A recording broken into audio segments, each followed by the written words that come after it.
Ya, bagaimana saraf bisa mengejar kesadaran? Dengan diperlakukan lembut, bukan ditekan. Ini poin emas.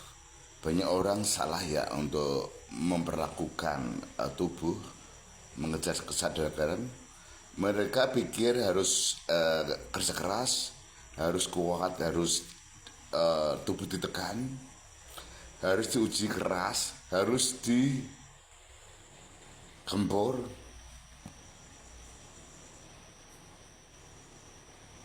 dan tubuh harus dipaksa harus kuat gitu.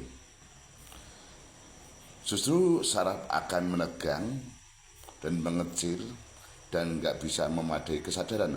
Padahal ilmu saraf berkata gini ya, saraf bertumbuh karena rasa aman, bukan karena disiksa bahkan ditekan.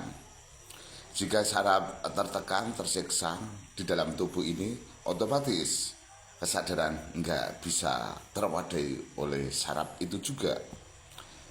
Jika saraf diperlukan lembut, ya dipertumbuhkan, diperlakukan dengan lembut, otomatis si saraf itu membuka dan dia belajar.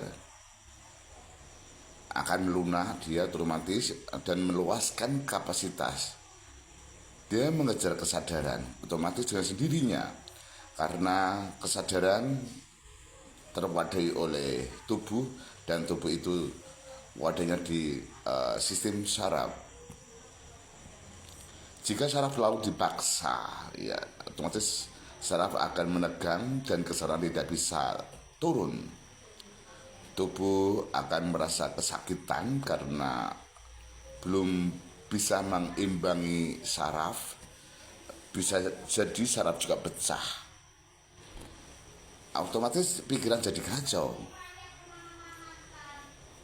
Dan akan muncul spiritual palsu ya spiritual. Ya otomatis kan ada kata spiritual ya spiritual palsu.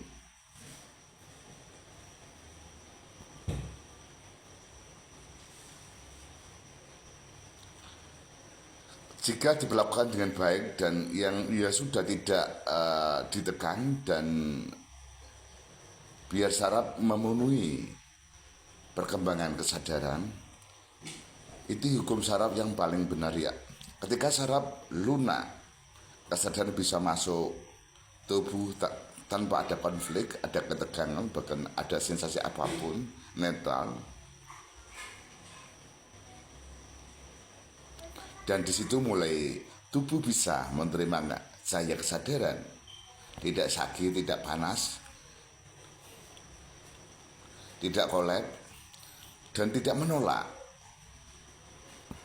rasa takut, tidak ada overthinking, dan saraf otomatis melunak, membuat tubuh ini bisa ditaruh dimanapun juga dan tidak terseret, bahkan rasa takut tanpa kehilangan poros, tanpa menjadi wadah orang lain. Ya kalau kesadaran kan otomatis mengikuti arus orang lain, bahkan arus kolektif. Di situ juga tubuh kalau udah tenang, sarafnya udah bisa menerima cahaya kesadaran dan tubuh akan menjadi menjadi netral ya.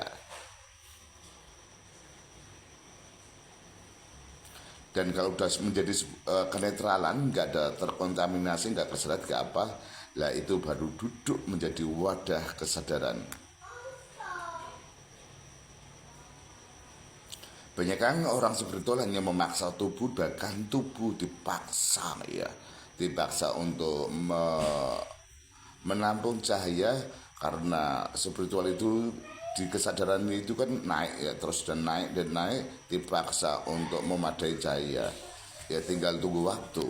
Semestinya ya kalau seorang spiritual tubuhnya masih menegang, siapapun mau tingkat level apapun, tingkat lantai 10, lantai 12, lantai 25, tubuh menegang masih ada tekanan karena si saya kesadaran belum bisa terwadai oleh si saraf itu sendiri, tubuh itu sendiri. sehingga dibilang spiritual palsu bisa jadi karena spiritual sejati itu tidak menekan bahkan mentolimi diri sendiri, bahkan saraf itu juga karena ada kesinkronan antara saraf dan kesadaran.